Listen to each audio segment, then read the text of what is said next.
Bismillahirrahmanirrahim.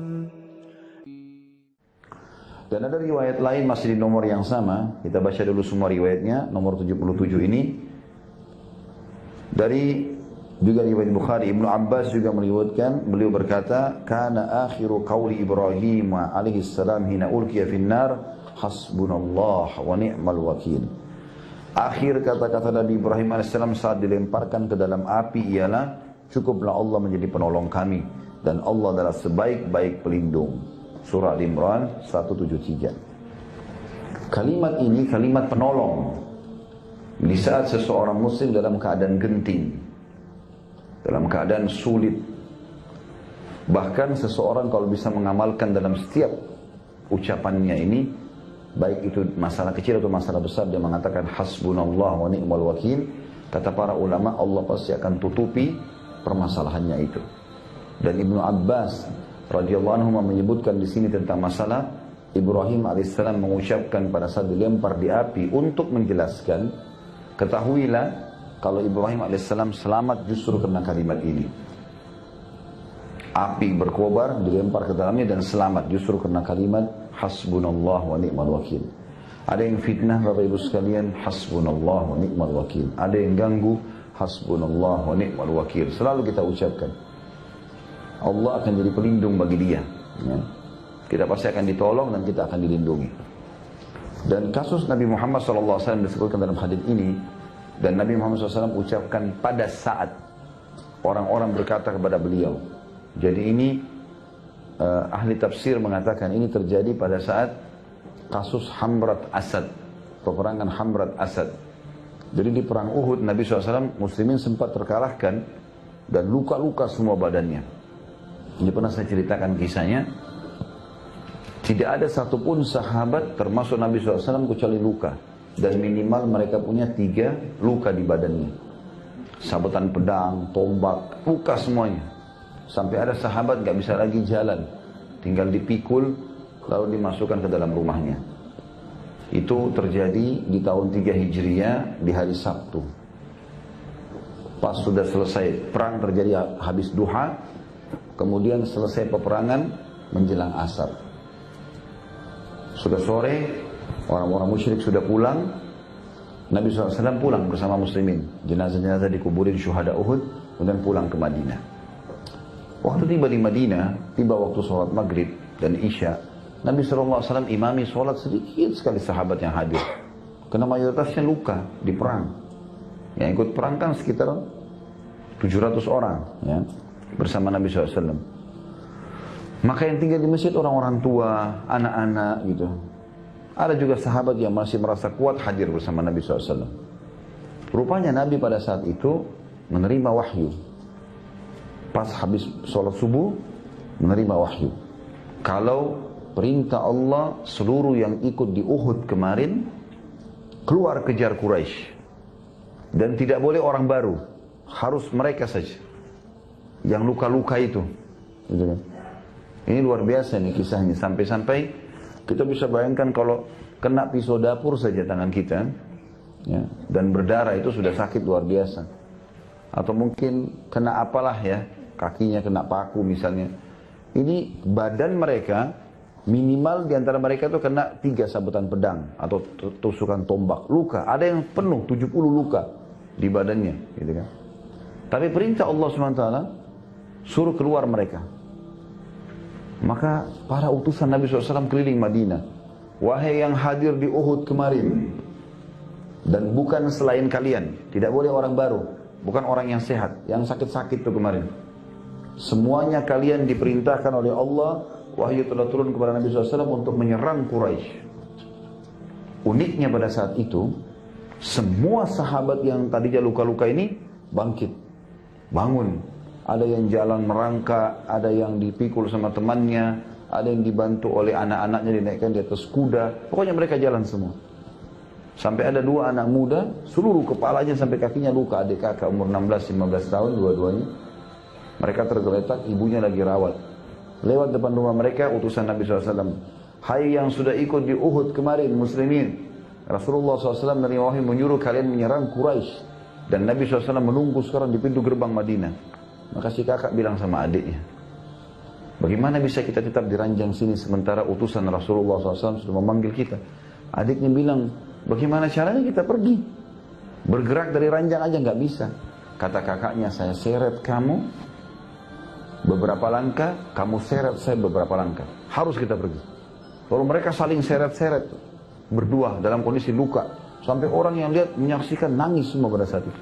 Kejadian luar biasa. Pasukan Nabi SAW berkumpul di pintu gerbang Madinah, semuanya luka. Dalam kondisi kesakitan. Ya, mereka masih ada yang ditampal dengan daun-daun badannya. Lalu Nabi SAW melihat mereka, lalu mengatakan, bergeraklah.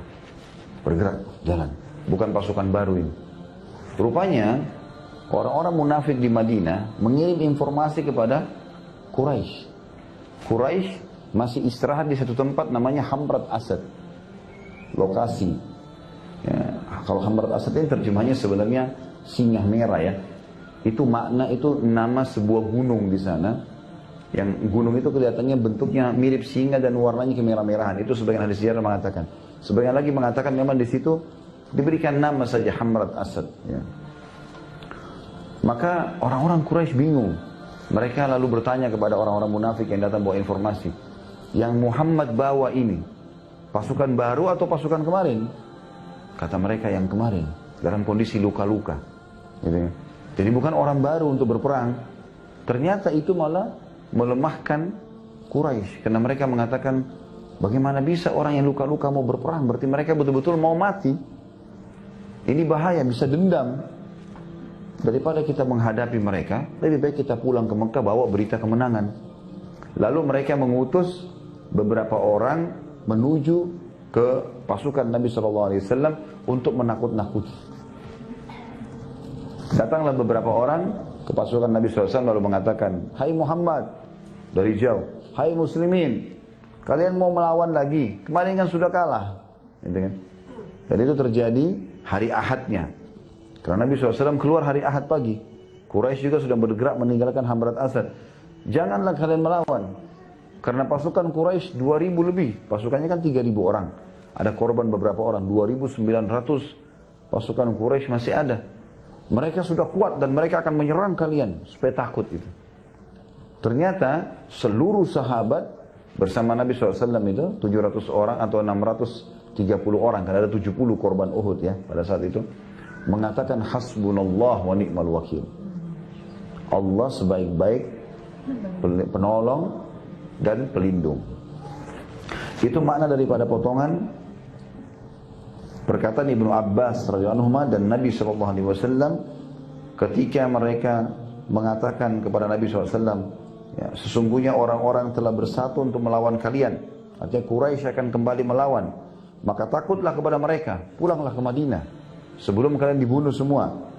Maka ucapan itu justru menambah iman mereka, maksudnya para sahabat dan Nabi SAW. Dan mereka mengatakan, cukuplah Allah menjadi pelindung kami dan Allah adalah sebaik-baik pelindung. Justru Allah membuat mereka ketakutan. Akhirnya orang-orang Quraisy pulang semua. Dan Nabi SAW tiba di Hamrat Asad pada saat itu dan berkemah di situ selama 3 hari. Untuk membuktikan pada Quraisy memang betul-betul mau berperang. Tentu banyak hikmahnya di sini. Hikmah yang pertama, perang Uhud adalah perang kedua muslimin. Artinya masih baru berperang. Sebelumnya Badar menang, sekarang Uhud kalah, gitu kan? Maka itu membuat syok secara kejiwaan. Supaya sahabat tidak syok berperang, tetap mau berperang, maka hikmah ilahi disuruhlah mereka keluar. Dan ternyata betul, dengan mereka keluar, Quraisy takut. Jadi tidak berpengaruh masalah luka-luka mereka itu, gitu kan? Akhirnya mereka pulang ke Madinah dalam kondisi puas. Walaupun mereka dikalah di Uhud, ternyata di Hamrat Asad mereka tunggu sampai 3 hari, Quraisy nggak berani datang. Maka menghidupkan kembali ma'nawiyah dalam bahasa Arab, artinya semangat itu kembali lagi hidup ya, untuk berperang. Dan betul terjadi. Setelah itu para sahabat semangat lagi mengejar mati syahid. Yang kedua, hikmahnya adalah untuk membuktikan kepada para sahabat, kalaupun kalian sampai berperang, dalam kondisi kalian luka-luka, tetap Allah akan berikan kemenangan pada saat itu. Kalau seandainya Quraisy kembali menghadapi muslimin di Hamrat Asad, maka Allah akan memastikan kemenangan. Walaupun mereka luka-luka. Dan akan terjadi korban yang besar pada Quraisy. Tapi karena mereka tidak kembali, maka Allah SWT memberikan ketenangan jiwa kepada muslimin dan menganggap sudah menang. Ya. Ketiga, memberikan hikmah kepada tentang kisah itu tentunya kepada para sahabat kalau memang target seorang muslim adalah akhirat. Sekalian kalian sudah niat mati syahid, kejar surga, udah jangan setengah-setengah. Badan sudah luka sekalian. Gitu. Jadi mereka pun semangat pada saat itu mengejar mati syahidnya. Jadi kalimat ini Bapak Ibu sekalian gunakan dalam setiap keadaan. Hasbunallah wa ni'mal wakil. Hasbunallah wa ni'mal wakil. Selalu kita ucapkan. Apa saja kita merasa tidak nyaman, hasbunallah wa ni'mal wakil.